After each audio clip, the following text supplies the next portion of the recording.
Well, I have me here a homemade go-kart out of anything I can find in the yard, and it's raining on me right now. Sucks.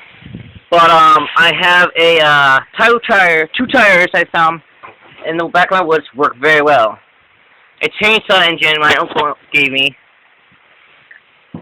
Some wires I got off of a fountain that worked really well.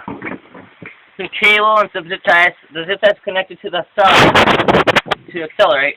Cable all the way goes to there, to that hole there, all the way up here to the throttle with the original pedals, because this go-kart used to be a pedal kart for little kids.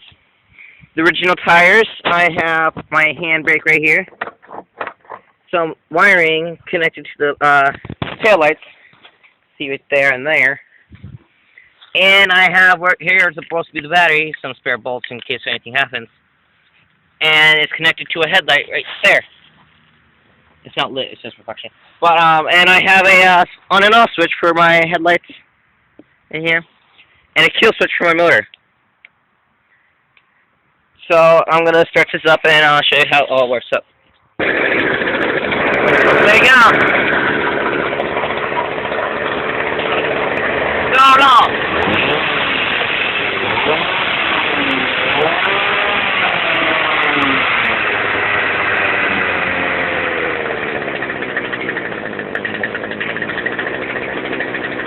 Alright. Oh, come on. Alright. And here's the paddle for the throttle.